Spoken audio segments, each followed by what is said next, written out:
Hello and welcome to all on my YouTube channel learning with me. आज की video में हम लोग डिस्कस करेंगे टॉपिक लर्निंग डिसेबिलिटी को। बहुत ही ज़्यादा इंपॉर्टेंट टॉपिक है ये, क्योंकि एचपी टेट में जो है वो मोस्ट ऑफ द टाइम इस टॉपिक से क्वेश्चन जो है वो आपका पूछा ही जाता है। और इस टॉपिक के एंड में हम लोग एक छोटे से टॉपिक को और डिस्कस करेंगे जो है आपका वोकैबुलरी ऑफ अ चाइल्ड, क्योंकि इस टॉपिक से भी आपको क्वेश्चन जो है वो एचपी टेट में अब पूछा जा रहा है, मोस्ट ऑफ द टाइम देखने को मिलेगा ही मिलेगा। ठीक है, उस टॉपिक को हम डिस्कस करेंगे। आज की वीडियो को स्टार्ट करते हैं। वीडियो को स्टार्ट करने से पहले अगर आप मेरे चैनल पे नए हैं तो प्लीज़ मेरी वीडियो को लाइक कीजिए, शेयर कीजिए एंड सब्सक्राइब कीजिए मेरे चैनल को। चलिए स्टार्ट करते हैं आज की इस वीडियो को। पहला है, what is learning disability. Learning disability is a disability that effect a person ability to process information. तो लर्निंग डिसेबिलिटी क्या होती है बेसिकली, जिसे कि आपका अधिगम अक्षमता कहा जाता है, वो प्रभावित करती है पर्सन की उस एबिलिटी को, उस योग्यता को जिसके थ्रू वो किसी प्रकार की इंफॉर्मेशन को प्रोसेस करता है। ठीक है, वो आपकी इन्फॉर्मेशन पढ़ाई से रिलेटेड है, वो आपकी इन्फॉर्मेशन सीखने से रिलेटेड है, वो आपकी इन्फॉर्मेशन आपके अटेंशन से रिलेटेड है। ठीक है, तो इस प्रकार की जब एबिलिटी को प्रभावित करा वो है आपका लर्निंग डिसेबिलिटी। साधारण शब्दों में कहूँ तो जो आपकी सीखने की क्षमता को प्रभावित कर रहा है, आपको सीखने में विघ्न डाल रहा है, वो क्या है आपका लर्निंग डिसेबिलिटी है। ठीक है, अधिगम अक्षमता है। तो people with learning disability present average to above average IQ। तो जो आपके लर्निंग डिसेबिलिटी से इफेक्ट होते हैं पर्सन, ठीक है, तो उनका जो IQ होता है वो एवरेज भी हो सकता है और अबव एवरेज भी हो सकता है। ठीक है, वो विलो एवरेज नहीं होते, मतलब विलो उनका IQ जो होता है वो विलो एवरेज नहीं होता है। उनका IQ जो होता है वो 91 से लेके 110 की रेंज में ही आता है आपका। ठीक है, हिंदी में अगर बात करूँ तो हिंदी में अधिगम अक्षमता भी कहते हैं।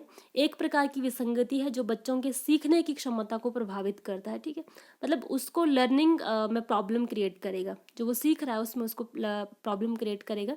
हालांकि बच्चों का बौद्धिक स्तर जो है वो 90 या इससे अधिक हो सकता है, लेकिन फिर भी ये दूसरे बच्चों की तुलना में पढ़ाई में थोड़े कमज़ोर होते हैं। पढ़ाई में कमज़ोर क्यों होते हैं? क्योंकि देखिए आपकी जो लर्निंग डिसेबिलिटी होती है वो डिसलेक्सिया, डिस्ग्राफिया, डिसकैलकुलिया, डिस्फेजिया, ठीक है, तो इस प्रकार की होती है।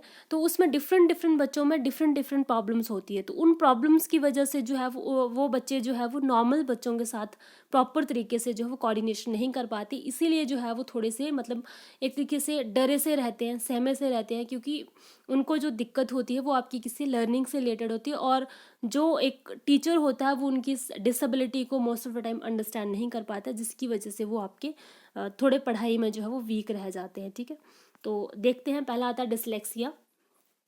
डिसलेक्सिया क्या है? Language based disability in which a person has trouble understanding written words. It may be refers to as an reading disability और रीडिंग डिसऑर्डर्स। तो इसमें क्या होगा, डिसलेक्सिया में बच्चों को जो है वो जो वर्ड्स लिखे होंगे उनको समझने में मुश्किल होगी। ठीक है, जो वर्ड्स लिखे उनको अंडरस्टैंड करने में दिक्कत होगी, वो है आपका डिसलेक्सिया। और ये रीडिंग डिसऑर्डर है, जो मतलब रीड कर रहा है बच्चा उन वर्ड्स को प्रॉपर तरीके से रीड नहीं कर पाएगा। अब किस तरीके से रीड करेगा? लाइक DOG है, डॉग लिखा है, बच्चा इस चीज़ को GOD भी पढ़ सकता है।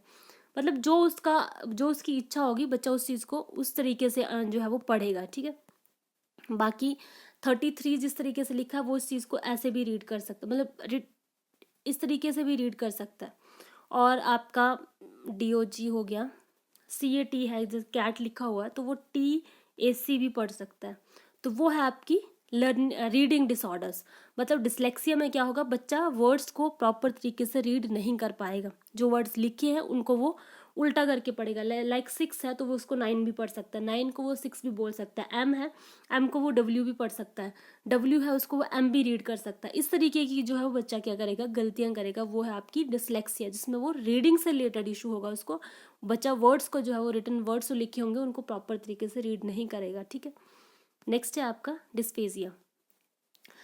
Dysphagia is a language disorder that affect the ability to produce and understand spoken language. Basically ये फेजिया जो होता है वो कम्युनिकेशन डिजीज होती है, जिसमें बच्चे जो पर्सन जो होता है प्रॉपर तरीके से कम्युनिकेट नहीं कर पाता। डिस्फेजिया की बात करूँ, डिस्फेजिया में भी वही है कि जो वर्ड्स प्रोड्यूस हुए हैं उनको वो प्रॉपर तरीके से अंडरस्टैंड जो है वो नहीं कर पा रहा है। ठीक है, अब प्रॉपर तरीके से अंडरस्टैंड नहीं कर पा रहा है तो इसको किस तरीके से ले लेंगे? अगर साधारण शब्दों में इसको मैं एक्सप्लेन करूं तो एक्सप्लेन करने में इसमें क्या होगा कि जो आपका डिस्फेजिया से इफेक्टेड पर्सन होगा वो क्या करेगा, जो बच्चा होगा वो क्या करेगा, जो आप उसको वर्बल मतलब मौखिक रूप से जो उसको आप कमांड दे रहे हो, मौखिक रूप से जो उसको शब्द बोलने को कह रहे हो, वो उन शब्दों को वैसे प्रोनाउंस नहीं करेगा, ठीक है, वैसे उन शब्दों को नहीं कहेगा, वो क्या है आपका डिस्फेजिया है, ठीक है। जब वो करेक्टली उन वर्ड्स को वैसे प्रोनाउंस नहीं कर पा रहा, वो है डिस्फेजिया। जैसे स्टार्टिंग में आप देखते हो बच्चा जो है वो स्टार्टिंग के वर्ड्स को जो है मतलब स्टार्टिंग में जो बच्चा प्रॉपर तरीके से वर्ड्स को प्रोनाउंस नहीं कर पाता है। लेकिन डिस्फेजिया वाले बच्चे कौन से होंगे, जो आपके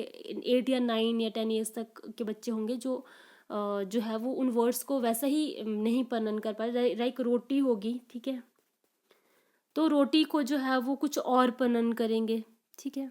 वैसे जग हो गया तो वो गज भी बोल सकते हैं जग को, ठीक है ना। उस तरीके से वो वर्ड्स, जैसे हम कई बार कई शब्द होते हैं, जैसे श वाला शब्द ले लो आप, ठीक है, उसको भी श और स में पनन करते हैं कई बच्चे। इसके अलावा मतलब जो आप उसको बोलने को कह रहे हो वो वैसे नहीं पनन करेगा उन शब्दों को, वैसे उन प्रोनाउंस नहीं करेगा उन शब्दों को, कुछ अलग तरीके से करेगा जो उसे लगता है करेक्ट है। तो वो क्या है डिस्फेजिया। डिस्फेजिया क्या होगा, जो आप मौखिक रूप से कमांड दे रहे हो बच्चे को, वो उस कमांड को जो वो अंडरस्टैंड नहीं कर रहा है, उस कमांड को प्रॉपरली उन वर्ड्स को वैसे नहीं बोल रहा है जैसे आप उसे बोलने के लिए कह रहे हो, वो क्या है डिस्फेजिया है। पर ज़रूरी नहीं है कि जो छोटे बच्चे जैसे उन शब्दों को नहीं बोल पाते तो उसे डिस्फेजिया है, ठीक है।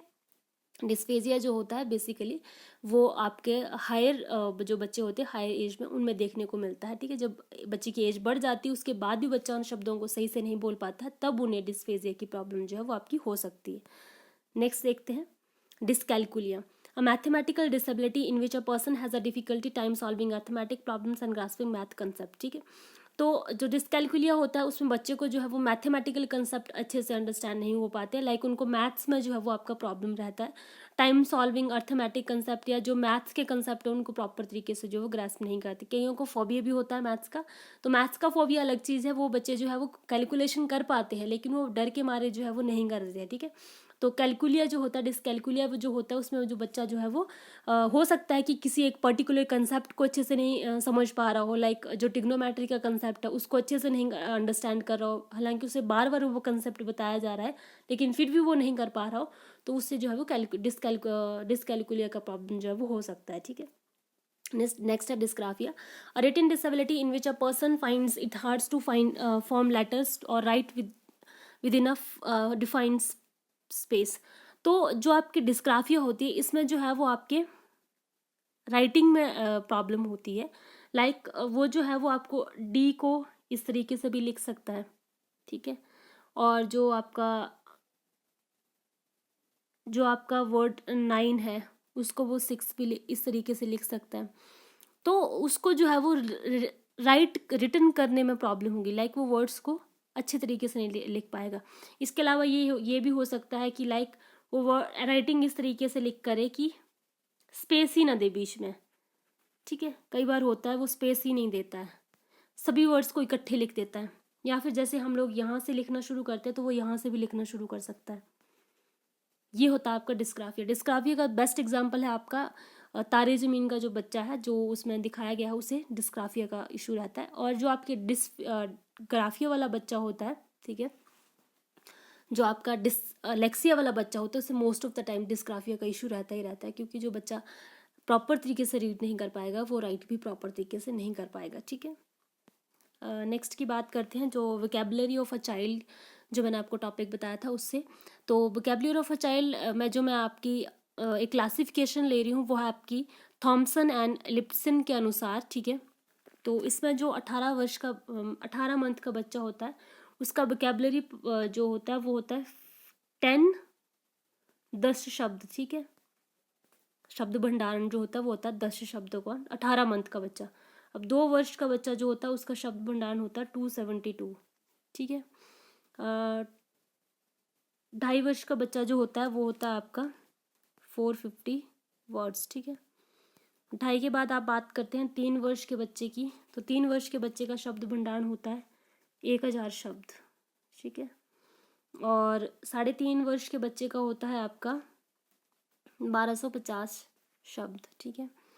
4 वर्ष के बच्चे का होता है आपका 1600, ठीक है। उसके बाद आप बात करते हैं 4.5 साल के बच्चे की, तो उनका शब्द भंडार होता है आपका 1900 शब्द, ठीक है।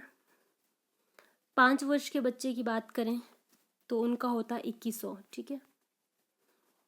और जो आपका 6 स्टैंडर्ड में बच्चा पढ़ रहा है, 6 स्टैंडर्ड मतलब उसकी एज जो होगी 10 ईयर से अब होगी, 10 साल से अब का होगा 6 साल का बच्चा, तो उसका शब्द भंडार जो होता है वो आपका 50,000 शब्द तक होता है, ठीक है। और जो हाई स्कूल में पढ़ता है, लाइक 8-9 स्टैंडर्ड में होगा, 8th या 8th स्टैंडर्ड में, तो उसका शब्द भंडार जो होगा आपका 80,000 वर्ड्स का होगा, ठीक है। तो ये था आज की वीडियो में से इतना ही। तो प्लीज़ वीडियो को लाइक कीजिए, शेयर कीजिए एंड सब्सक्राइब कीजिए मेरे चैनल को। Thank you so much.